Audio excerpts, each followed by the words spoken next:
అంటే కొద్ది మాటలు మనం నేర్చుకోవడానికి ముందుకెళ్దాం. 15 అధ్యాయం మనం గత వారంలో 14 అధ్యాయం చదివాం. ఇప్పుడు 15 అధ్యాయంలో కొద్ది మాటలు ముందుకెళ్దాం. మొదటి నుంచి 15 అధ్యాయం రోమిలకు రాసిన పత్రిక 15 అధ్యాయము మొదటి నుంచి ముందుకెళ్దాం. కాగా బలవంతులమైన మనము మనలను మనమే సంతోషపరచుకొనక బలహీనుల దౌర్బల్యమును భరించుటకు బద్ధులమై ఉన్నాము. తన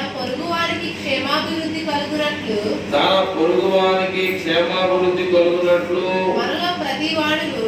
మనలో ప్రతివాడును మేలైన దాని యందు అతన్ని సంతోషపరచవలెను. ఇక్కడ ఏమన్నాయంటే, క్రీస్తు కూడా తను తాను నేను గొప్పవాడిని, పరలోకం నుంచి వచ్చాను, నాకు నేను పరలోక వాసిని, నేను ఈ భూమి మీద నడవను, నేల మీద నడుస్తానని అనుకోలేదు. కానీ నిన్ను నిందించు వారి నిందలు నా మీద పడెను కాబట్టి ఏంటంటే, ఇప్పుడు మ్యాథ్స్ కూడా చెప్పింది ఏంటంటే, చాలా కాలం నుంచి మా నాన్న కూడా పనిచేస్తా ఉన్నాడు. ఆయన పని, ఇంట్లో ఉన్న సంభాషణ, జరిగే విధానం, సంఘం యొక్క పరిస్థితులు, సంఘ అభివృద్ధి, సంఘం అభివృద్ధి చెందుతుందా, ఇంకెనకపోతుందా, సంఘాన్ని ఇంకా ముందు బలోపేతం అంటే ముందు తీసుకెళ్ళలేమా, తీసుకెళ్ళడానికి నా సహాయం కూడా కావాలా, నా సపోర్ట్ కూడా కావాలంటూ ఆయన చెప్పినటువంటి విషయాల్లో నాకు అర్థమైనటువంటిది విశ్వాసం. నా వంతు కూడా కొంచెం సపోర్ట్ చేస్తే ఈ బల్ల ఒకరే పట్టుకుంటాడా? ఈ బల్లని ఒక మధ్య పట్టగలరా? పడితే పట్టవచ్చు. కానీ ఏంటంటే, ఇద్దరు పడితే సహాయం అన్నమాట, మనిషికి మనిషి. ఇక అదే ఉంది ఇక్కడ. ఇప్పుడు నేను వాక్యపట్నం ఆయన కోసం నేను చదివిలా, మనం రన్నింగ్లో ఉన్నాం. 14 వచ్చిన చదివాం, ఇప్పుడు 15 అధ్యాయంలో ఉన్నాం. ఏమనుంది? కాగా బలవంతులమైన మనము మనలను మనమే సంతోషపరచుకొనక బలహీనుల దౌర్బల్యమును భరించుటకు బద్ధులమై ఉన్నాం. అర్థమైనా? నేను ఒక్కడే పోయగలను దేవుడు. కానీ ఏంటంటే, నేను ఒక్కడే తింటమే కాదు, నాతో పాటు నా పక్కన ఉన్నవాడు కూడా సహాయం కొంచెం చేస్తే అతను తృప్తి పడతాడు, నేను కూడా నా ఎప్పటి వచ్చినవాడికి భోజనం పెట్టించేటువంటి ఆ పరిస్థితుల్లో ఆయనలో కలిగితే నేను కూడా తీసుకెళ్ళిన మనిషి అనేటువంటిది కూడా ఆలోచన. అట్లాగే నాకన్నా పెద్ద ఆయన ఉన్నాడు, అక్కడ ఆయన ఆయన కూడా చాలాసార్లు నేను తీసుకెళ్ళాను సేవకులు కూడా తీసుకెళ్ళిన ఆయనకి మాత్రం మంచి భోజనం పెడతా ఉంటారు. అలాగే వాక్యం నేర్చుకుంటూ ఉంటాం. చదువు వచ్చిందనుకో నాతో పాటు ఆయన కూడా చెప్పగలిగిన స్థితిని కూడా తీసుకురావచ్చు. జగన్మోహన్ గారు కూడా ట్రై చేశాడు, మా కుటుంబంలో అందరూ కనుక ఆయన కూడా వాక్యం మీద ధ్యాస ఉంది. కానీ మళ్ళీ ఏదో పనులు పెట్టుకొని ఏదో రకరకాలు పెట్టుకొని ఆయన దీంట్లోకి రాలేకపోయాడు. మేము అమ్మగారు కూడా ఈస్టర్ పండుగ రోజున బాప్తిజం తీసుకురాబోమని కూడా మేము చెప్పాము. కానీ 10 సంవత్సరాలు అన్నాడు, ఈస్టర్ పండుగ అన్నాడు. మరి ఆయన ముందు జరిపాడు, ఎలా జరిపాడు మాకైతే. మేమేం చేసామంటే ఎంకరేజ్మెంట్ చేసాం, చెప్పాం అంతే. మేము చెప్పడం వరకే కానీ అంతకన్నా మేము ఏమి చేయలేము. అదే రాముడు కూడా పద్ధతి ఏంటంటే, నేను క్రిస్తంలో బాప్తిజం పొందా, నాతో పాటు నాకు 2 పిల్లలు, ఆడపిల్లలు, ఆ కూతురు కూడా నాతో పాటు నేనున్న చోట్ల వాళ్ళు కూడా ఉండాలి అనుకొని ఏం చేసింది, ఒక చిన్న అమ్మాయికి ఆ బాంబే కాలనీలో ఉన్న క్రిస్తంలో ఆమెతో పాటు ఆ పిల్లలు కూడా ఇప్పించింది. సరే ఇక్కడికి వచ్చింది, ఇక్కడే ఛానల్ ఉంటుంది కనుక ఈ ఊరు ఎక్కితే పరిస్థితుల ప్రభావం బాగా ముందుకు పోయింది. వచ్చి ఆ పెద్ద అమ్మాయికి ఏదో రకంగా ఏ మాటలు చెప్పి అబద్ధం చెప్పిందో, బాగా చెప్పిందో, మోసం చెప్పిందో నాకు తెలియదు. కానమ్మా నేను నా మాటలు కుదరదని చెప్పేసి, ఈ సంఘం గొప్పదమ్మా, ఆయన పిల్లలు చెప్పుకుందో తెలియదు, పిల్లలు చెప్పుకుందో నాకు తెలియదు, నాకు బాప్తిజం ఇవ్వమన్నారు. సేవకుడిగా నా ప్రయత్నం, నా సహాయాన్ని నేను చేశాను. అట్లాగా కలిసి పండగకి సంతోషంగా చుట్టాలతో ఆనందంగా మంచిగా ఇట్లాంటి ఎండ వాతావరణం, చక్కని అరిసెలు చక్రాలు మంచి బోర్డు కోసం ఇవన్నీ కూడా తింటూ ఆనందంగా ఉన్నారు. కుటుంబం ఎలా ఉంది? మన క్రిస్మస్ పండుగ వచ్చింది, చేసుకోవడానికి బిడ్డల దగ్గర డబ్బులు నాకు తెలియదు, కానీ వర్షం చేసిందంటే చక్కగా చిన్నగా వచ్చింది. కానీ కొంచెం పని చేసుకోవడానికి వాతావరణం సహకరించాల, చల్లగా ఉండటం ద్వారా మనం ఏ పని చేసుకోవడానికి కొంచెం ఇబ్బందికరంగా అనిపించింది. సరే ఏదైనప్పటికీ కొత్త సంవత్సరాన్ని దేవుడు కొంచెం మళ్ళీ మనకి సపోర్ట్ చేశాడు. అట్లాగే ఇక్కడ దేవుని యొక్క వాక్యం కూడా ఏమున్నాయంటే 2వ వచనంలో తన పొరుగువానికి అంటే సంఘము క్షేమాభివృద్ధి చెందాలంటే ఏమనుకుంటారు మీరు? అయితే సంఘము క్షేమాభివృద్ధి చెందాలంటే ఏమనుకుంటున్నారు? తెలిసే ఎవరికైనా? సంఘము క్షేమాభివృద్ధి చెందాలనుకుంటే ఏమనుకుంటున్నారు మీరు? సంఘం అంటే మనమే, మనం ఏమవ్వాలి? క్షేమాభివృద్ధి చెందాలి. అర్థమైందా? ఇంకో చోట 100 మంది ఉన్నారు అనుకో, మనం కూడా 100 మంది సంపాదిద్దాం అనుకోవడం తప్పని. దేవుడికి ఇష్టమైతే నడిపిస్తాడు, లేకపోతే అంతమంది కాదు అనుకుంటాం. అర్థమైందా? వాళ్ళు బట్టలు చెప్పుకుంటారు, మనం కూడా చెప్పుకుందాం మా పొద్దు అవసరంలా, అంత ఇబ్బంది పడాల్సిన అవసరం లేదు. ఏ చెట్టు తోలిగాలి తోస్తూనే ఉండదు. ఎందుకు తోతలేదని తోమ చెట్టు అడగాలి. నా మీదకి దేవుని గాలి ఎందుకు రావట్లేదని ఆ చెట్టు అడగాలి. అర్థమైందా? నాకెందుకని పని జరగట్లేదని ఆ కుటుంబం సంఘ క్షేమాభివృద్ధి. సంఘం అంటే మనమే, దేవుని సొత్తైన ప్రజలు మనం. సంఘం అంటే చాలా మంది దీని గురించి ఎవరో కనిపెట్టట్లేదు, కానీ వచ్చేది యేసు ప్రభు సంఘం కోసమే వచ్చేది. ఎవరి కోసం? ఏ సంఘం కోసం? ఆయన సంఘం కోసం. దొరకుంది కొత్తూరు అక్కడ పుట్టి పెరిగింది. ఇప్పటికి ఆ కొత్తూరు మీద ఆపేక్షణ ఉంటుంది అనమాట. అంటే అక్కడ తన వాళ్ళు ఎవరైతే ఉన్నారో అక్కడికి వెళ్ళింది, కానీ తన కాని వాళ్ళ దగ్గరికి వెళ్ళరు. అట్లాగా నేను మనం చెప్తా ఉంటే చిట్టమ్మ గారు నాకు ఆశ్చర్యం వేసింది. ఆమె వేరే రాష్ట్రం నుంచి మన రాష్ట్రానికి వచ్చారు. ఆమెకి హిందీ భాష కూడా వచ్చు.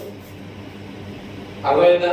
హిందీ భాష కూడా మాట్లాడడం, నా ఇంట్లో అదిగొన్నట్టు రావడం, నేను చెప్తుంటే అర్థం కాకపోతే ట్రాన్స్లేషన్ చేస్తామన్నా. ట్రాన్స్లేషన్ అంటే తర్జుమా, నాకు అర్థమయ్యేటట్టుగా చెప్తా ఉన్నాయి. మన సోదరులు ఎంతో మనకు తెలుగు అని చెప్తారు కదా, అలాగా ఆ భాష నాకు రాదు కాబట్టి నేను చెప్పిన విషయాలు ఆమె చెప్తున్నాం. ఎందుకంటే దేవుడి యొక్క చిత్తం, దేవుడి యొక్క ప్రేరేపణ, దేవుడు ఏం చేయాలనుకుంటే అది ఆయన ఇష్టం, నేను చేయాలనుకుంటే అవడం, మీరు చేయాలనుకుంటే అవడం. మెడిసే పండు మేడి పండు, మెరిసే పండు మేడి పండు, దాని పొట్ట వైపు చూడు పురుగురుండు. అట్లాగే అహరోను అబ్రహాము ప్రయత్నం చేసుకున్నారు. తెలుసా మీకు? అహరోను ఏమనుకున్నాడంటే అసలు పచ్చగా ఉంది, నేను ఇటు పోతాను ఎడచే పక్కన అన్నాడు. నీకు ఎందుకు అవుతాడు కూడా అన్నాడు. అబ్రహాం అన్నాడు, నువ్వు ఎడ చేయగలిగితే నేను గుడి చేయగలుగుతా, నువ్వు గుడి చేయగలుగుతానంటే నేను ఎడ చేయగలుగుతాను. అప్పుడు ఏం చేశాడు? కుడి చేయి పక్కన అన్నాడు. అప్పుడు ఏంటి వెళ్ళాడు? ఎడం చేయి పక్కన. ఎడం చేయి లోతు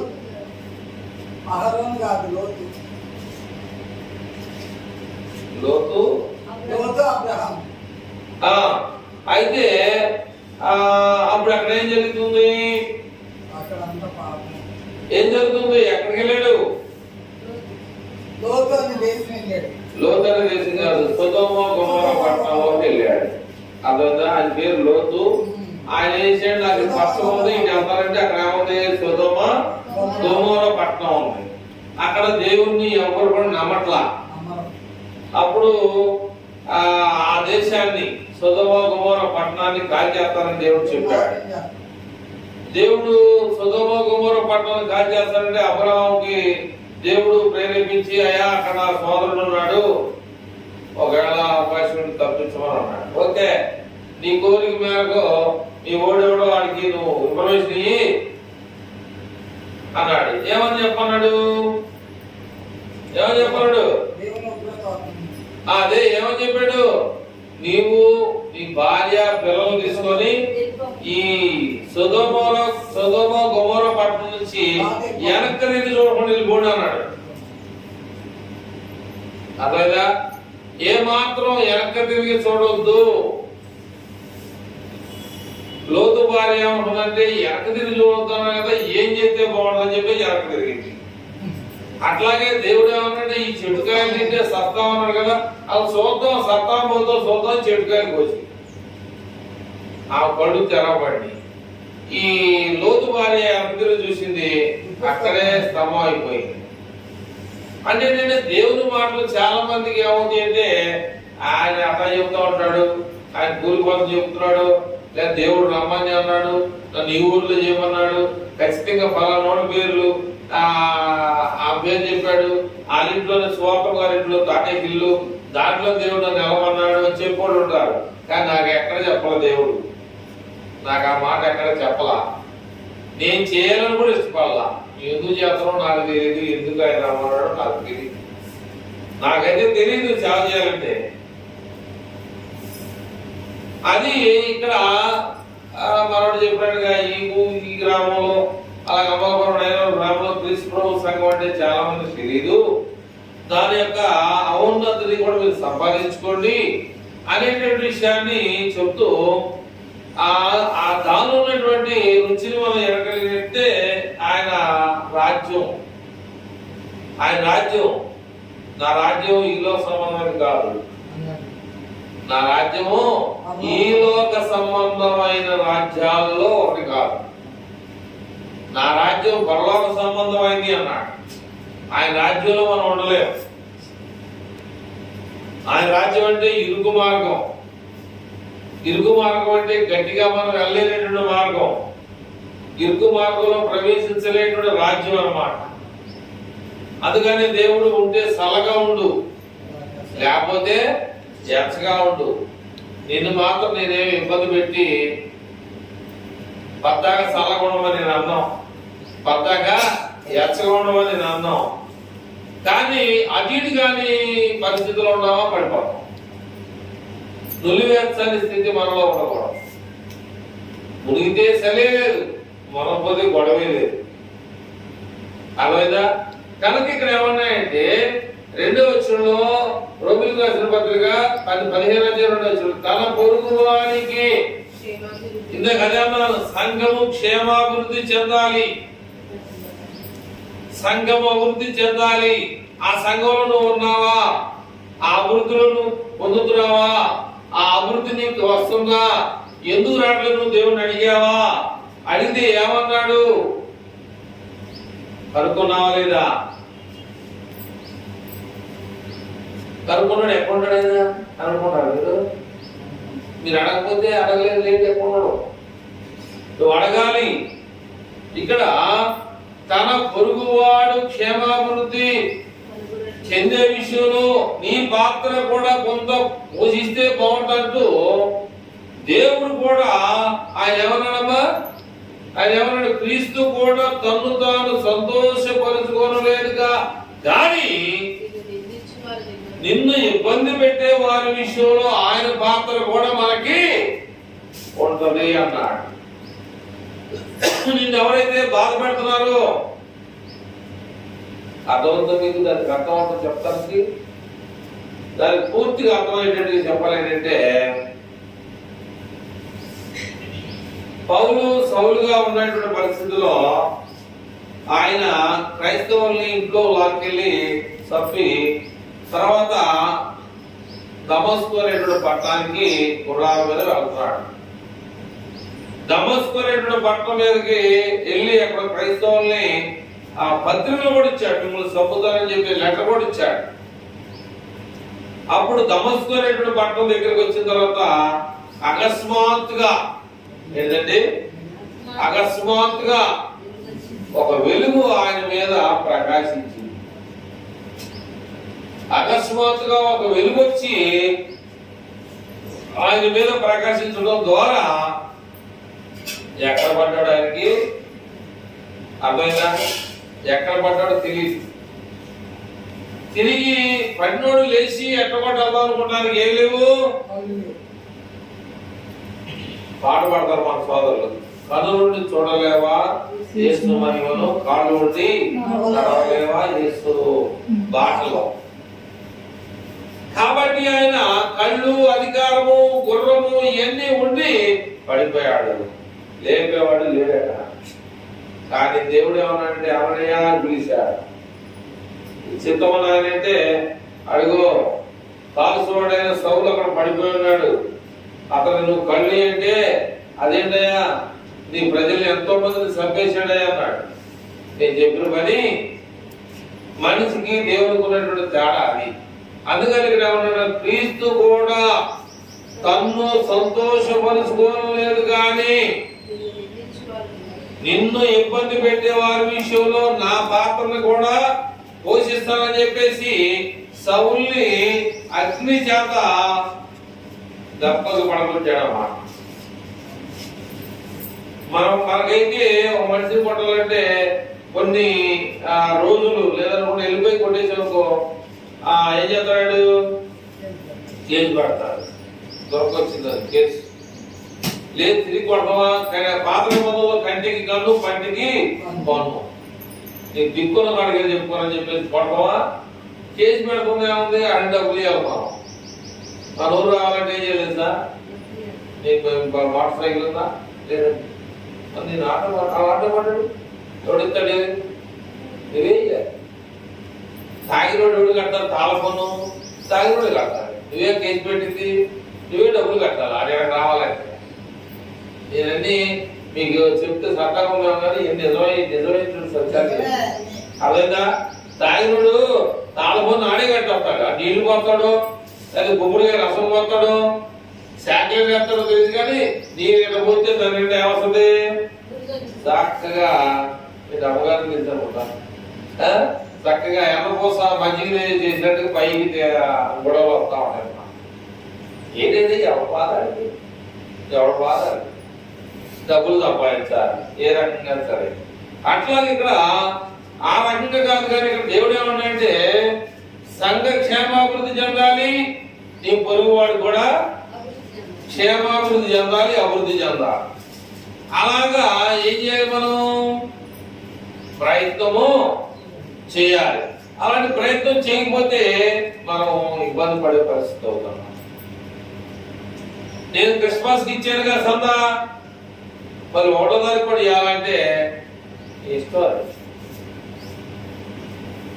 నేను క్రిస్మస్కి ఇచ్చాను కదండి పలహారం, నేను మళ్ళా నేను 1వ తారీఖు కూడా తేవాలంటే దాని నుంచి తేడా 7-8 రోజుల్లో మళ్ళీ నేను ఎక్కడ తెచ్చానంటే అది ఇష్టం మీద ఆధారపడతారు.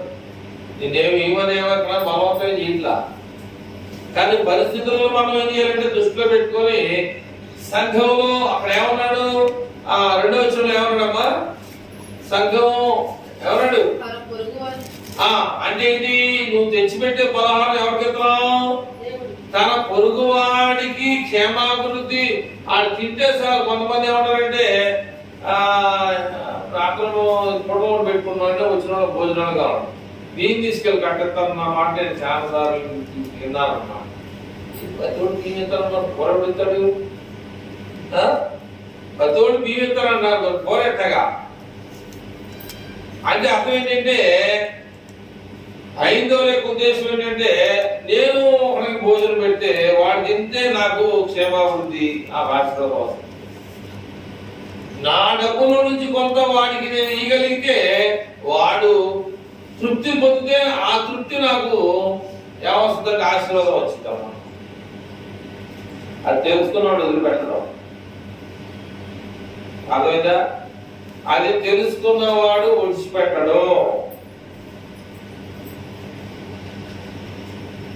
ఒకటి నేను అడిగాను, ఒక ఇతరంలో రెండో వచ్చిన మళ్ళీ చదవమ్మా. లేదు క్రిస్మస్ కు తెచ్చారు కదా, మళ్ళీ పుస్తకానికి రమ్మంటే ఎట్లాగా? తన పొరుగువాడు తింటే నా కడుపు కూడా నిండాలనుకున్న వాడికి తప్పకుండా దేవుడి యొక్క ఆశీర్వాదం ఖచ్చితంగా ఉంటుంది. అయితే ఎలా ఉండాలి అంటే, ఎలా ఉండాలి? ఇచ్చేది ఎలా ఉండాలి? పలహారం కానీ ఏదైనా ఇచ్చేది ఎలా ఉండాలి? పిసిరితనంగా గాని, పిసిరితనం గొనుక్కోవడంగా గాని, తొలుకుంటంగా గాని, అయ్యో ఎవరో ఒక డబ్బులు వచ్చారు తెల్లారి, పాత్ర అయింది పొద్దున కూడా వచ్చారు. ఏం మాయదారి పలహారం తెచ్చి అక్కడ పెట్టాను నీకని ఇచ్చేదానంటే తప్పేంది రావు, నీకు రాదు, నీకు రాదు. దేవుడికి ఇచ్చింది ఏమని చెప్పాడు దేవుడు తెలుసా మీకు? ఏమని చెప్పాడు? అది ఇంకా ఏమని చెప్పాడు? ఇంకేం చెప్పాడు? ఇంకా రాట్లా ఆన్సర్ రాట్లా అంత ఎక్కడో ఆన్సర్ రాట్లా చెప్తారా? కుడి చేతితో ఇచ్చినటువంటిది నిజమేనా? నేను అర్థం చెప్తున్నా, జాగ్రత్త. నువ్వు అభివృద్ధి చెందాలి, నేను కాదు, మీరు అభివృద్ధి చెందాలి. మీరు అభివృద్ధి చెందాలంటే ఈ చేతితో ఇచ్చింది ఈ చేయికి తెలియదు. కొంతమంది ఎంతకంటే సాధ్యం చేసుకుంటారు, నేను సేవలో పంచాను, అన్నం పెట్టాను, నేను పెట్టుకున్నాను. నువ్వు ఇచ్చేది దేవుడు తెలియదు అంటే, ఈ కుడి చేతి ఇచ్చేది అడి చేతి తెలియకూడదని ఆయన చెప్తున్నాడు. మరి నువ్వేం చెప్పుకున్నావు నాకు? చాలా మంది గొప్ప గొప్ప పేర్లు తెలుసుకుంటారు, చాలా మంది ఆలయానికి డబ్బులు ఇచ్చి రాళ్ళ మీద చెక్కించుకుంటా ఉంటారు. ఇష్టం మనం వద్దంటారు. మనం ఎవరి ఆయన 10,000 ఇచ్చాడు, పేరు తెచ్చుకున్నాం, ఇష్టం ఆ దేవుని చిత్తం, అది వాళ్ళ ఇష్టం, అది దేవుని ఇష్టం. అట్లాగా మనం అందరూ కూడా దేవుని విషయంలో ఏం చేద్దాలంటే సంఘ క్షేమాభివృద్ధి. నీ పొరుగువాడు ఏదైనా ఇబ్బందుల్లో ఉంటే నీ సపోర్టింగ్, నీ సహాయాన్ని కూడా ఇచ్చి వాళ్ళని కూడా మనం ఏం చేయాలంటే సంతోషపరచాలి. ఎప్పుడు మనం తీసుకోకూడదు. నువ్వు పెడుతున్నావా, నువ్వు కూడా పెడుతున్నావా, నువ్వు పెట్టకపోతే నువ్వు అభివృద్ధి చెందావు. నువ్వు పెట్టకపోతే అభివృద్ధి చెందవు. నీ కష్టాన్ని దేవునికి ఇగిపోతే నీకు రాదు అని నా మీద మీరు చదువుతున్న పర్లా, నాకేం బాగలేదు. కానీ మీరు ఖచ్చితంగా చేసేదా, తిరిగి మీరు ఇచ్చినటువంటిది తిరిగి మీకు అంతకంతలు పెట్టిపోవచ్చు. అది తెలియకూడదు. కొంతమంది చెప్తా ఉంటారు, దశభాగం వచ్చిన వాళ్ళకి ఐదారు ఎక్కువ పార్టీ చేస్తా ఉంటారు. దశభాగం ఈయన వాళ్ళకి ఏమో సరే పట్టించుకోరు. అదేంటంటే సమానంగా ఉండాలి. మన వాక్య విషయంలో మాత్రం సమానంగా ఈ బలాలు ఉంది చక్కగా. ఏ రకమైనటువంటి ఆ తయారు చేసేవాళ్ళు కూడా చాలా జాగ్రత్తగా ఒళ్ళు దగ్గర పెట్టుకుని చేస్తారు. ఎట్టబడితే అట్టగా చేయకూడదు. అది ఎనపటి వరకు ఖర్చు ఉన్నా కూడా దానికి ఖర్చు పట్టే పద్ధతి కూడా ఉంటుంది అన్నమాట. స్కేల్ లాగా కరెక్ట్గా కొలత కరెక్ట్గా ఏమాత్రం కూడా పెంచు తగ్గులు లేకుండా చేయాలి. అది పరితానం ఉంటుంది. అది దేవుని యొక్క పని కూడా అలా ఉండదు. దేవుడు కూడా దేవుని శిక్ష కూడా అలా ఉండదు అనమాట. ఎక్కడ చదివమ్మా?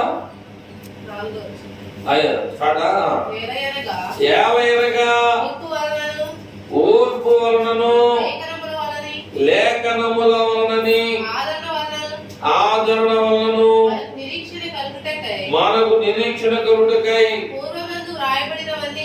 పూర్వమందు రాయబడినవన్నీ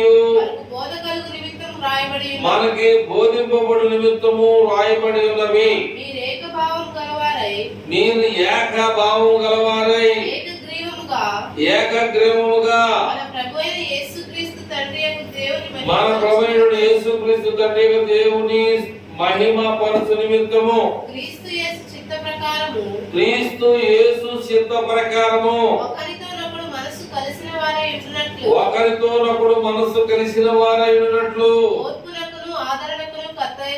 ఓర్పునకును ఆదరణకు కర్తయగు దేవుడు మీకు అనుగ్రహించిన.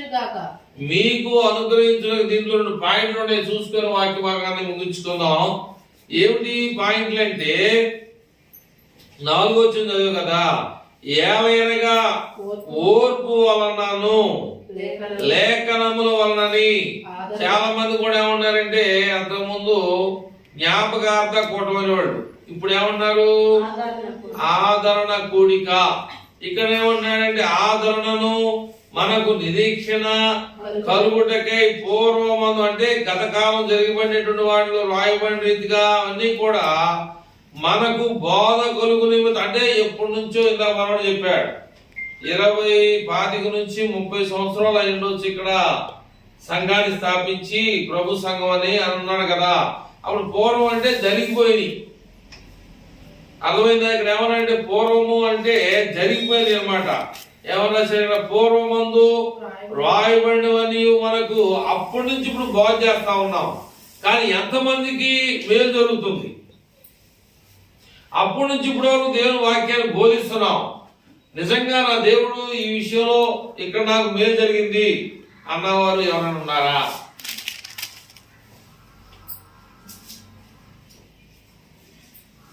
కనుక సత్యవతం ఉంది. మరి సుమతి కూడా పుట్టినప్పుడు కూడా కాస్త నడవలేని పరిస్థితిలో ఉంది.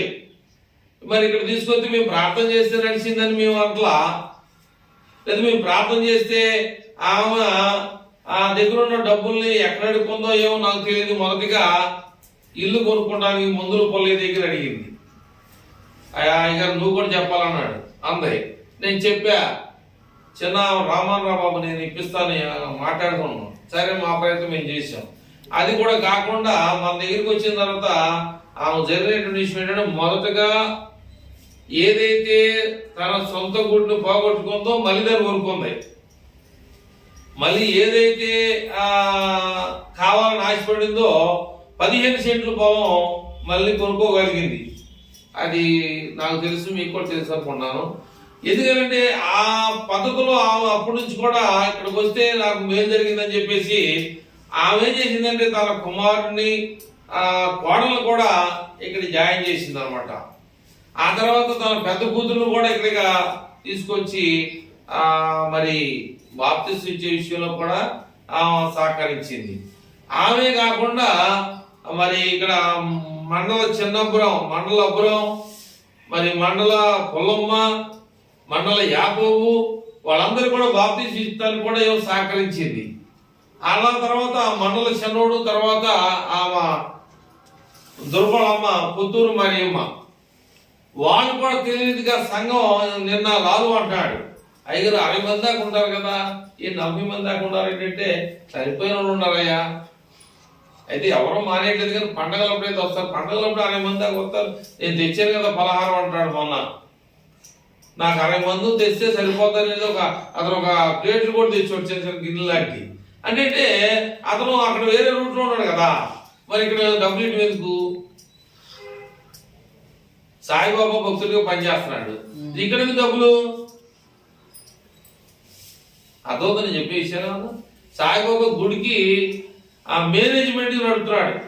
మాట్లాడుతున్నాడు. ఏమన్నాడంటే ఏమన్నాడు ఇక్కడ మీకు చెప్పే ఇప్పుడే చెప్పా, మీరు ఎన్నో వచ్చినంటే 5వ వచనంలో మీరు ఏక భావము గలవారై ఏకగ్రీవముగా మన ప్రభు అయినటువంటి యేసుక్రీస్తు తండ్రి దేవుని మహిమపరచు నిమిత్తము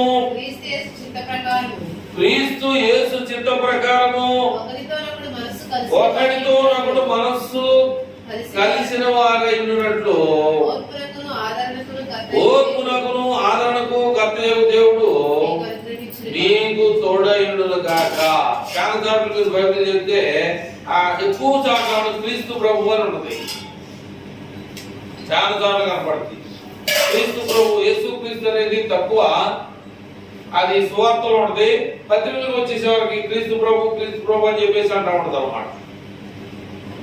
కనుక ప్రియమైనటువంటి వాళ్ళారా, మరి చక్కని విషయాలు మనకి తెలియబడి ఈ విషయాల్లో మనం ఉన్నాం. మనం ఏమైనప్పటి వరకు 2 క్రిస్మస్, నూతన సంవత్సర పండుగలకి మీరు చేసిన సహాయం చాలా గొప్పది. అలాగే దేవుడు మీరు దీవించాలని, అలా మీరు దీవించబడాలని, మీతో పాటు సంఘం ఇంకా క్షేమం గురించి చెందాలని, అదేవిధంగా నేను వాక్య విషయంలో మీకు ఇంకేమైనా తక్కువగా మీకు ఆహారం ఏంటి, వాక్యం అనే ఆహారం ఏమైనా నీకు అందకపోతే ఇంకా ఎక్కువగా ఆహారం అందించేటట్టుగా నా కోసం కూడా ప్రార్థన చేయండి. ఇంకా నేను కుటుంబం అంతా కలిసి మంచిగా మరి దేవుని సంఘాన్ని నడిపి విషయంలో మరి నాకు సపోర్ట్ గా మ్యాచెస్ కూడా ఉంటానని మాట ఇచ్చాడు మీ అందరి ముందు, దేవుని ముందు కనుక ఆయన కూడా మంచి మనకు సపోర్ట్ గా, అంటే సంఘానికి సపోర్ట్ గా ఉండి సంఘానికి అన్ని విధాలుగా వాక్య విషయంలో మరి రొట్టి రాసిన విషయంలో కానీ పాటల విషయంలో కానీ నిలబడి సుధాకర్ వాళ్ళిద్దరిని ఏకం చేసి వాళ్ళు కూడా ముందుకి నడిపించాలనేటువంటి ఆ ఆశ నేను ఎప్పటి నుంచో సుధాకర్ని దృష్టిలో పెట్టుకున్నాను. కానీ మరి భారత నడిపింపు నడుస్తుందో లేదో తెలియదు, కానీ రాదు అంటానికి వీలు లేకుండా పనిచేయాలి. వచ్చే కూడా నాకు రాదన్నాడు, వెళ్ళే అన్నాడు. నీకు ఎందుకు వెళ్ళు, రాదంటే చెప్పేస్తాను.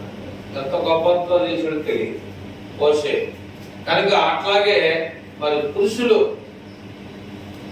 స్త్రీలు మీ పాత్ర ఏంటంటే పాటలు పాడే విషయంలో, ప్రార్థన చేసే విషయంలో విసిపోడు. మీ పని నేను చూడకూడదు, దేవుడు చూడాలి. మీరు చేసే పని, మీ ప్రార్థన, మీ పాటలు, మీ వాక్యము, మీ నడిపింపు, మీ నడవడిక ఇదంతా కూడా నేను చూసి మిమ్మల్ని కోల్చి ఏం లాభం లేదు. మీకు లాభం కావాలి, మీకు ఆశీర్వాదం కావాలి. అది నేను కోరుకునేది ఏంటంటే మీకు ఆశీర్వాదం కావాలి. మీ ఆశీర్వాదమే మాకు దీవెనలుగా ఉంటాయి అన్నమాట. మేము చేసే పనికి మీకు మేలు జరుగుతుందా లేదా, ఏదో వచ్చి వెళ్ళిపోతున్నావా, ఎందుకు వెళ్ళిపోతున్నాం అనేది కూడా మనం ఆలోచన చేసుకొని ఆ ప్రకారంగా సమయం ఎక్కువైంది కనుక ఆలోచన స్టార్ట్ చేసాం. ఏదేమైనప్పటికీ కూడా దేవుడు తన చిత్తాన్ని తను అనుకున్నట్టుగా తన కార్యాలని మన అందరి జీవితంలో జరిగించడానికి సిద్ధంగా ఉన్నాడు. అది పొందడానికి మీరు ఆయన ఇచ్చే ఆశీర్వాదం పొందడానికి మీరు సిద్ధంగా ఉన్నారు లేదా, ఇది